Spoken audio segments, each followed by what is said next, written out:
Ito ang reading mo, Libra. Welcome back to our channel. Naway nasa mabuti kayong kalagayan while watching the channel. This is a general reading. Kayo nang bahalang magpalit-palit ng situation nyo sa reading ko.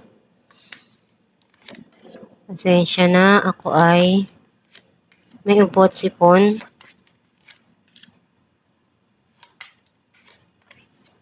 Kaya lately hindi ako masyadong nakapag-upload ng mga video. Dahil ako po ay nagkaroon ng trangkaso. At the bottom of the deck, the Devil. I feel like ang nasisense ko na energy mo, andun yung mga bagay na nararamdaman mo sa sarili mo na naka-attach ka pa rin doon sa mga nangyari sa buhay mo sa nakaraan. Even though you're trying your best to remove yourself dun sa mga bagay na masakit para sa'yo, mahirap kalimutan, pero ganun talagang buhay. Mararamdaman mo yun dahil part yun ng buhay mo, ng sarili mo. And ano man yung nangyari sa buhay mo sa nakaraan, you need to overcome everything na sa tingin mo kailangan para ma-release mo yung mga pain na naramdaman mo doon at mapalitan ng mga bagong memories or mga bagay na gusto mong mangyari uli sa buhay mo. Ang mensahe ng card mo, nakikita ko na you're trying to do something here na makalimutan yung mga pain na naramdaman mo dun sa past na yun. You're trying to heal yourself. Ginagawa mo lahat ng paraan para i-remove yung sarili mo dun. Right now, you are very emotional, sensitive, naghahanap ka ng pagmamahal na akma para sa'yo, lalo na doon sa mga nangyayari sa buhay mo lately.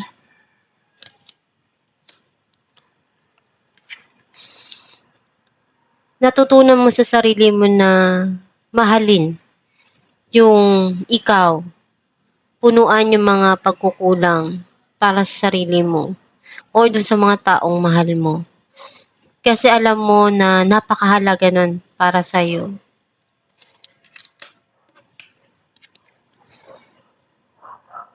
Right now, andun ka sa point na nararamdaman mong merong nag-end dun sa situation. And gusto mo nang kalimutan yung pain na yun. Yung feeling na sinasaksak ka ng paulit-ulit.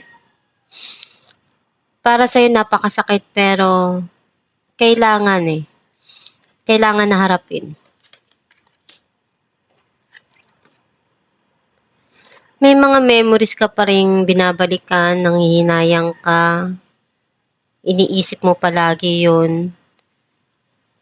Hindi mo na namamalayan na may mga nangyayari na nabago sa buhay mo na mas maganda.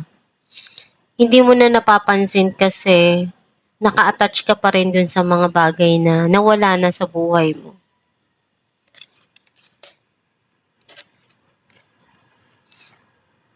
Right now, iniisip mo pa rin na pag sumikapan na umunlad yung buhay mo, mag-invest ng mag-invest, either sa relationship o sa hanap buhay, everything na kaya mong mapaunlad gagawin mo. Or pinag-iisipan mong mag-invest, maglaan uli ng panahon, oras, pera, how to grow your money, your financial. May mga bagay dito na gusto mo nang ayusin, itama. Pinag-iisipan mong mabuti kung ano yung sa tingin mo mas makakabuti para sa'yo.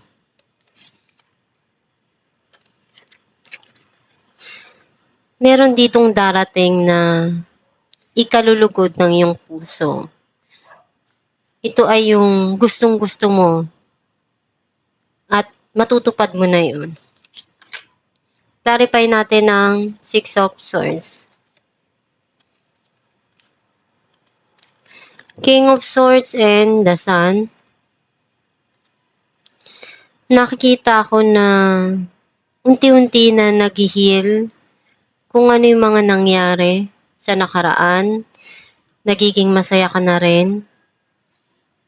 Alam mo na rin kung paano mo haharapin yung mga desisyon, yung mga nangyayari sa buhay mo. Clarify natin ang The Lovers. Queen of Swords and Eight of Pentacles. Right now, iniisip mo na magtrabaho. Kasi yun yung napakalaga para sa'yo. Na kailangan mong mapunuan. Na kailangan mong maisatama. Na kailangan mong makuha. Clarify natin ang Five of Cups. Eight of Wands and Eight of Wands. May mga opportunity na papasok sa buhay mo na ibibigay sa'yo. Kailangan mong harapin at panindigan. Some of you may darating na mensahe dito. Either chat, email. Kasi may mga bagay dito na pumapasok na sa buhay mo. Kailangan mo nang iwanan yung mga nangyari sa nakaraan at harapin yung pumapasok ngayon. Clarify natin ang Queen of Swords. Ten of Swords and Page of Pentacles. Right now, may mga plano ka pagdating sa pangarap mo. Alam mo naman kung ano yung tama na gawing hakbang. Alam mo rin yung kailangan na tuldukan, tapusin. Ikaw lang yung makakapag-decide kung ano yung sa tingin mo magpapasaya sa puso mo. Clarify natin ang Queen of Cups. Strength and Two of Swords. Nakikita ko na right now, matatag ka na. Ang dami-dami mong pinagdaanan na hirap. Ang dami na rin na luha na iniyak mo. Marami kang pagsubok na pinagdaanan at na-overcome mo naman yun.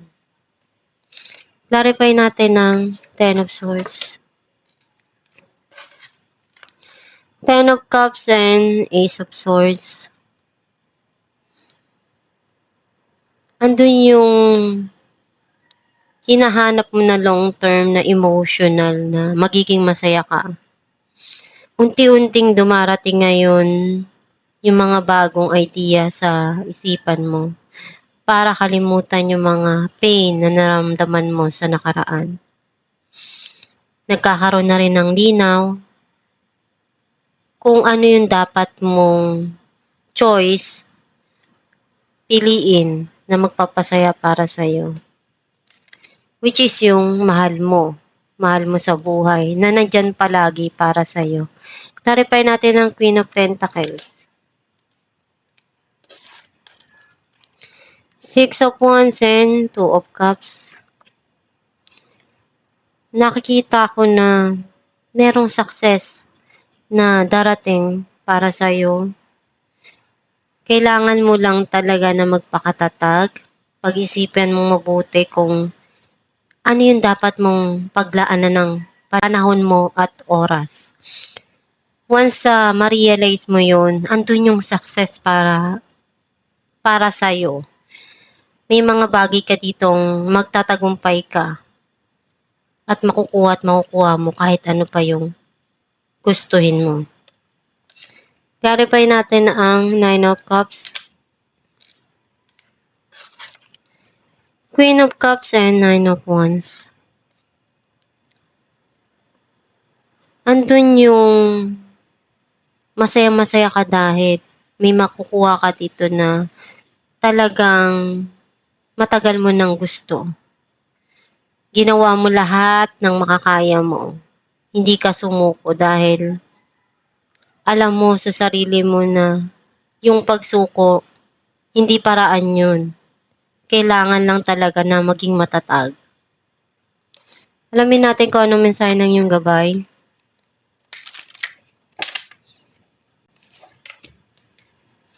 Steady progress. We acknowledge you for the progress you have made in remembering love in your daily activities. We can clearly see the contribution you are making to the world through your thoughts, feelings, and actions of love. Ang mensahe ng iyong gabay na kung ano yung mga bagay na ginagawa mo, ipagpatuloy mo lang yan. Magdasal ka lang palagi. Gawin mo lang yung best mo palagi dun sa mga dumarating sa'yo na pagsubok. Harapin mo yon ng may lakas ng loob. At pag-isipan mong mabuti kung ano yung paraan na pwede mong gawin para malagpasan yung mga pinagdadaanan mo. Maging matatag ka lang at one day, malalagpasan mo din yung mga pagsubok na kinakaharap mo. At itong yung reading Libra, kung nakaresonate ka, kindly comment down below. Thank you for watching.